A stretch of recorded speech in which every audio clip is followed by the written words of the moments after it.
Hello everybody, this is ManuS and welcome back to the next part of the Eternal Set review for Dark Frontier. It's time to start with the time cards. Before we get started, you know the drill. Hit the subscribe button, turn on the notification icon if you haven't yet to not miss out on future content, and please consider whitelisting EternalTitans.com and YouTube on your adblock. That would really help us a lot. And now on to the cards. Okay, so first we have Ember Coin. This coin is pretty good. It's one of the best coins alongside the blue and the red one, I would say. It's comparable to Granite Waystone, except that you're basically forced to play the Grenadine right away, but as an upside you don't need any specific influence requirements, but you need an attack to trigger the onslaught, and obviously it doesn't have the synergy with merchants that Granite Waystone has. So overall I would say it's a bit worse, but given that it's in a different color, that matters only so much. And also, if your deck is, for example, an Obelisk deck, I think Ember Coin looks quite appealing. It kind of depends on the deck how well you can support it. In Limited, it's a semi-free roll, I guess, and you usually will play it, but it's not like a high pick or anything. Next we have Arcanum Elite. Arcanum Elite is a 1/1 flyer, not constructed playable. The problem with the card, even in Limited, is that on curve it's a 1/1 flying for 1, which is pretty underwhelming, and it's only like good off curve, which is not really what a 1-drop wants to do. But if you get this off curve, it's actually kind of nice, because then it virtually is a 1/3 flying in stats that also gives you 2 health, so that's kind of nice. But even in Limited, I think that makes it more of a filler at best. Buffing your best unit by 2 health permanently and right away is a nice benefit, but the fact that it's also on requires onslaught means that it's not even relevant the turn you play it. It's only relevant the next turn, basically, unless it's on a you put the health on a blocker.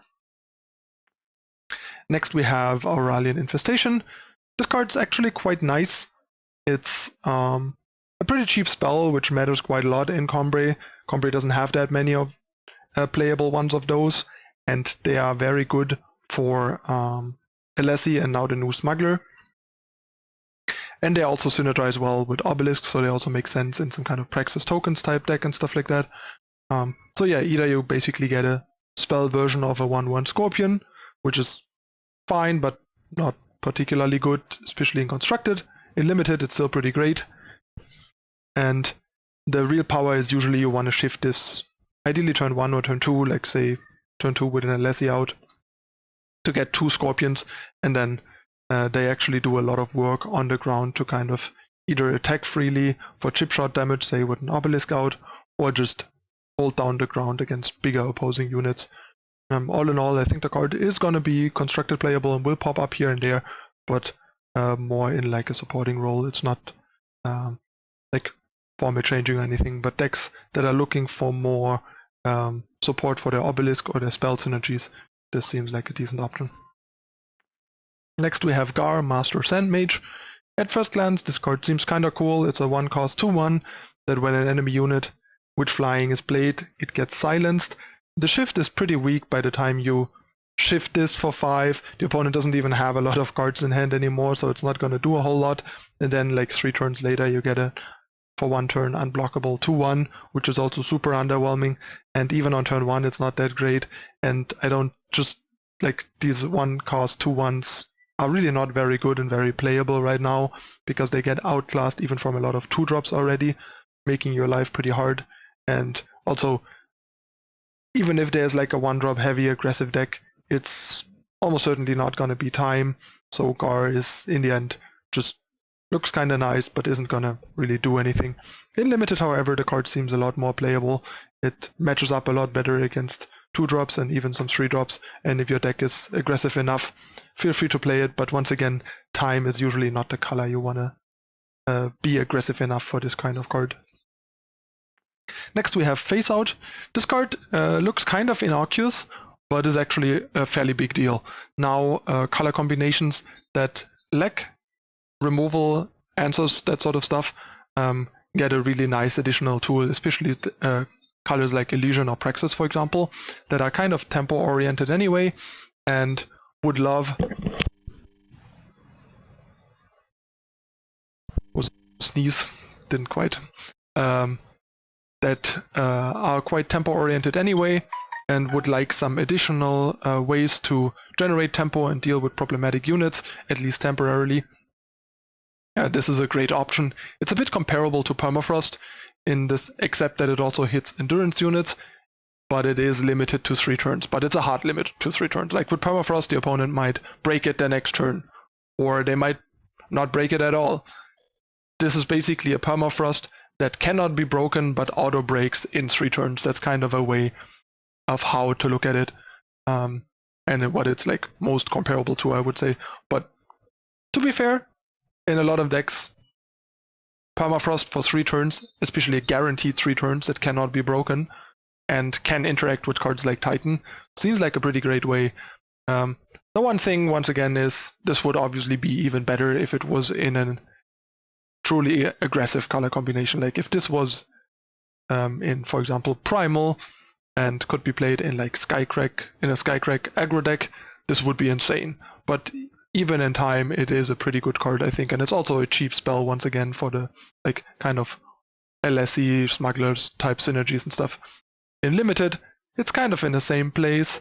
There are a couple of additional minor shift synergies there where this pops up, but all in all, I feel like the time decks in Limited will usually not be that aggressive, so Phase Out will suffer from that. And yeah, like for example, if you have fire aggro, you're probably not going to be Praxis that often.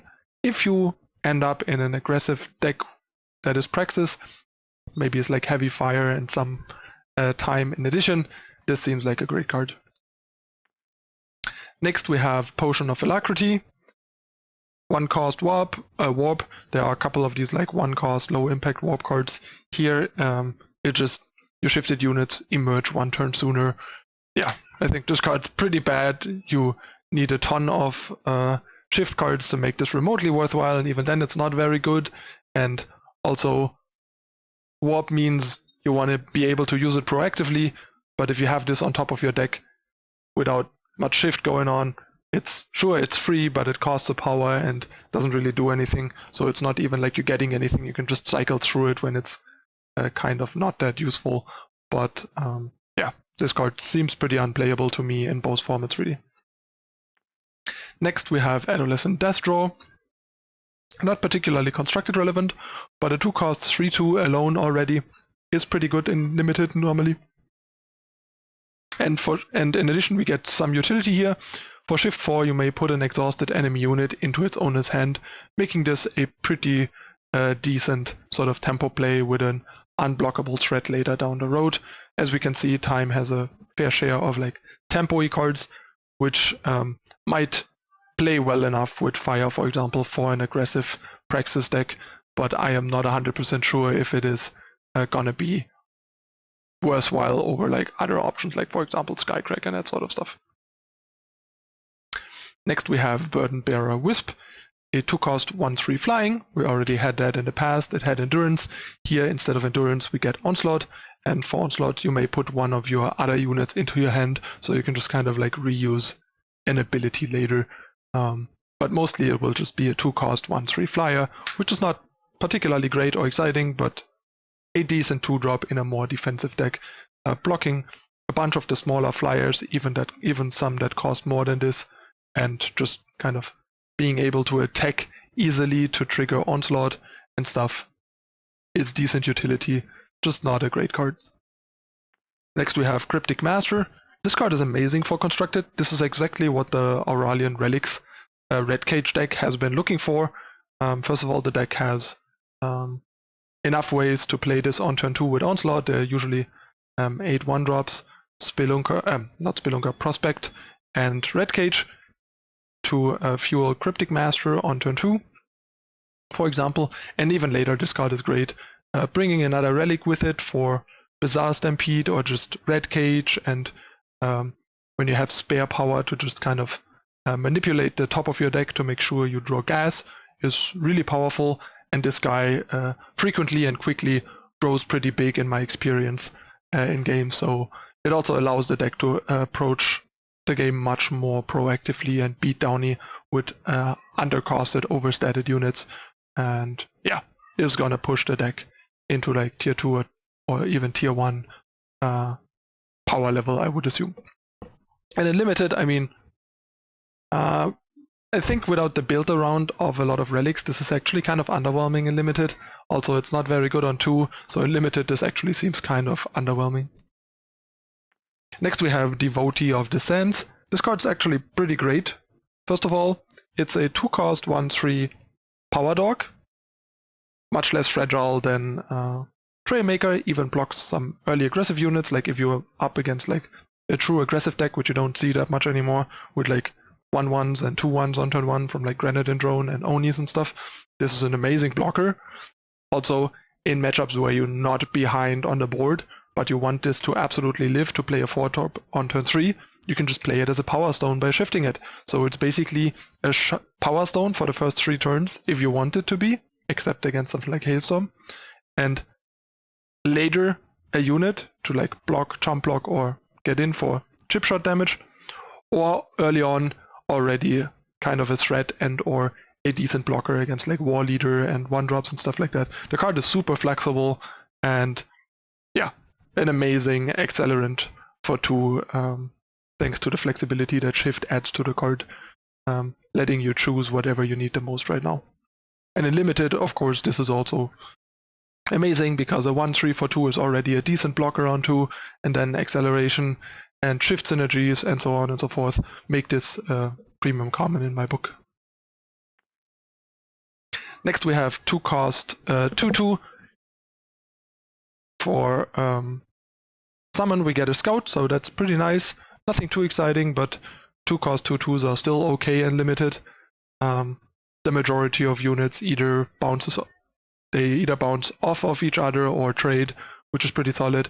And shift 1 also allows you to use your power turn 1 by just shifting this, making it a little less good, since by the time it emerges it's not gonna be that relevant anymore. But it also lets you use it effectively if you have multiple 2-drops. Like if you have another 2-drop, you just shift this turn 1, get the Scout right away, play another 2-drop and kind of get some momentum there, which is still nice. Not a constructed card though, clearly. Next we have Glimpse the Possibilities. This card already got kind of a backdoor nerf that they eventually also gave us a refund for a couple days later. It used to say each card in your deck has Warp this turn, and now it just gets Warp, so it means you can't, for example, put cards on the top of your deck that didn't have Warp to give them Warp like you could before. Apparently they felt that is a bit too strong and lets you juggle and manipulate your deck a bit too much. It's kind of a cool combo enabler.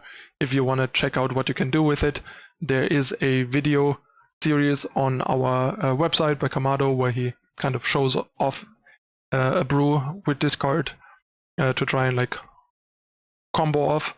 But yeah, all in all the card is quite gimmicky, and I don't think that there's any like truly competitive Warp combo deck with Warp Forge and this, unfortunately.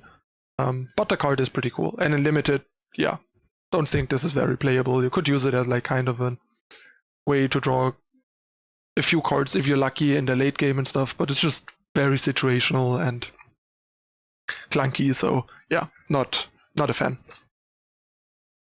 Alright, this concludes the first half of the the first part of the time cards. Hope you guys are enjoying the series. Let me know in the comments what you think, where you have questions or disagree with me and stuff like that, what you think of the evaluations of the cards. And as usual, if you want to see more, make sure to subscribe and turn on the notification icon to not miss out on future content. And if you're enjoying the series, hit the like button, leave a comment, share it with your friends. All these things really help the content and the channel out. And please consider whitelisting YouTube and EternalTitans.com on your ad block. That's another great way to help us for free keep making content. Alright everybody, that's it again for this time. I'm your host ManuS, and I see you tomorrow with the second part of the time cards. Bye!